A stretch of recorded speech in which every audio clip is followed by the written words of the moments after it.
At first, most players thought this patch would mainly focus on Lacrimosa and Chaos banners, but now it's looking like we're also getting major map expansions, new story progression, social system upgrades, quality of life improvements, and of course, Puka Land finally opening. And honestly, some of these updates sound way more interesting than I expected. So let's start with the upcoming characters first. At this point, Lacrimosa and Chaos are basically confirmed as the two major banners for version 1.1. Lacrimosa is expected to arrive first during Phase 1, while Chaos should appear later during the second half of the patch. Now, most players already got a small preview of Lacrimosa during the early story sections, so we already have a pretty solid idea of how she plays. And honestly, her kit looks kind of crazy. Her entire combat system revolves around nightmare stacks, which function as a DOT mechanic. DOT simply means damage over time. Instead of dealing all her damage instantly, Lacrimosa continuously applies chaos damage through stacking nightmare effects over several seconds. And the scary part is that these stacks can build all the way up to 10 times. So the longer fights go on, the more dangerous her pressure becomes. Although one important thing to remember is that enemies can remove nightmare stacks through healing effects, meaning maintaining constant aggression is pretty important for her playstyle. Now, what makes her gameplay really stand out is the fact that she has two separate combat modes. Players can switch between them using the aim button during combat. One mode focuses more on ranged projectile attacks using paint-like effects, while later parts of her combo transition into heavier cannon-style attacks with knockback potential. So she actually feels pretty flexible during combat instead of being locked into one attack pattern. Her skill mechanics are also pretty unique. In her normal form, she summons an AoE attack that instantly applies 5 nightmare stacks, which is honestly insane value for stack generation. But her mimic form is where things get really interesting. She can actually summon a creature capable of copying enemy attacks, interrupting targets, breaking shields, and applying crowd control. And honestly, not many characters in NTE currently feel that mechanically creative. Even her movement utility is cool. Outside combat, holding the dodge button allows Lacrimosa to temporarily transform into a bat and fly around. Yes, it drains stamina, but for exploration and mobility, it honestly looks extremely fun.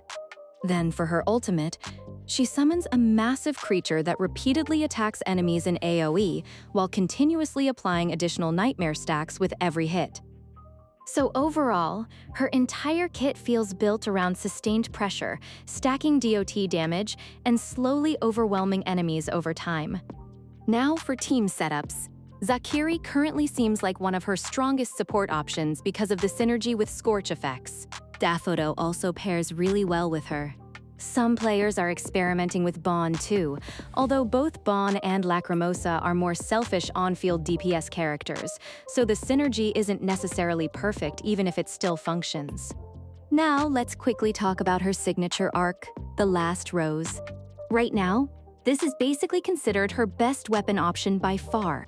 It provides critical rate, additional attack scaling depending on awakening level, and also grants Chaos Thorn stacks whenever DOT damage is applied. Those Chaos Thorn stacks then increase critical damage even further. So honestly, the weapon feels almost perfectly designed around her entire kit. For free-to-play players, Shiny Days and Mind Rail currently seem like decent alternatives, although there's obviously still a noticeable performance gap compared to her signature arc. As for car rages, most players right now are farming Diabolos. And stat-wise, players are mostly prioritizing chaos damage bonus, critical rate, critical damage, attack percentage, and universal damage bonus. If you plan to pull her signature weapon, chaos damage bonus becomes much stronger. But if you're skipping the weapon, then critical rate is usually the safer route overall.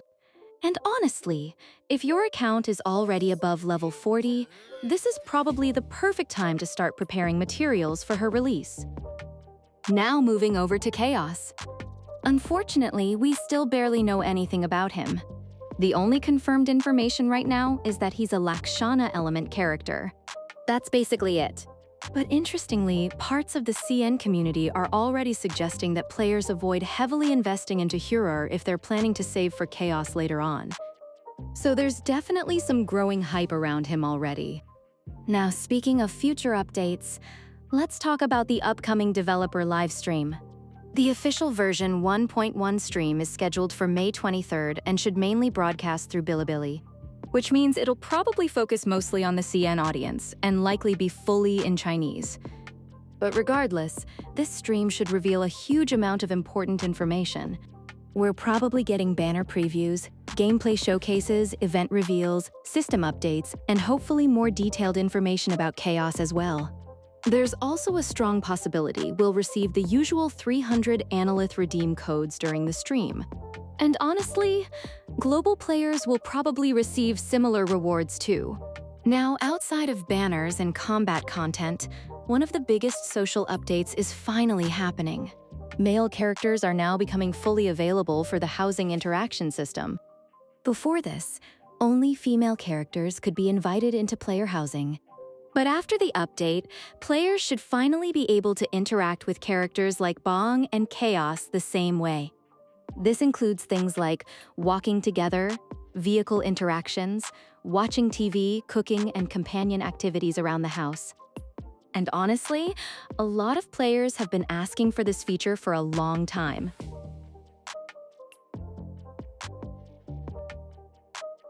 Now let's move into the exploration content, because version 1.1 is also opening brand new map areas. Current translations mention the Eastern Industrial District of Heathrow City, along with a new Skyline commercial zone. The names could still change later with official localization, but either way, players are clearly getting a major expansion to explore. The story is also continuing with Chapter 3, currently translated as Threshold Echoes. This chapter is expected to dive deeper into the origins of anomalies while also introducing additional commissions and new regional currencies. So overall, 1.1 honestly feels way bigger than just new banners. But of course, we need to talk about Puka Land, because honestly, this might end up becoming the most popular part of the update. The new theme park area is finally opening, and apparently players may even get access to a drivable ice cream truck, which honestly sounds ridiculous in the best possible way. There's also speculation about rideable attractions, more interactive activities, extra date locations, and additional exploration mechanics throughout the park itself. Now, if you're preparing for version 1.1, the best thing you can do right now is finish as much version 1.0 content as possible. Clear quests, finish exploration, complete anomaly commissions, and stockpile upgrade materials early. And most importantly, farm beetle coins. Because once new characters release, upgrade costs are probably going to explode. Higher level upgrades alone could require millions of beetle coins very quickly. Now for quality of life features, the developers are also adding several new systems. One of the most controversial additions right now is actually auto-driving. Some players like the convenience, while others think manual driving is already one of the best parts of NTE. So opinions there are definitely mixed. We're also finally getting a dialogue skip feature, which is massive for players who mainly care about progression speed. Mobile players should also benefit from optimization improvements aimed at reducing crashes, lag, and frame drops. The business systems are also receiving updates including one-click restocking, shopping lists, new employee talents, and additional store decorations. So overall, the developers are clearly trying to address a lot of smaller player complaints before the game grows even larger. And finally, according to current CN speculation, version 1.2 could potentially introduce characters like Shinku and Exe. But again, none of that is officially confirmed yet. Right now, it's still mostly speculation from the community.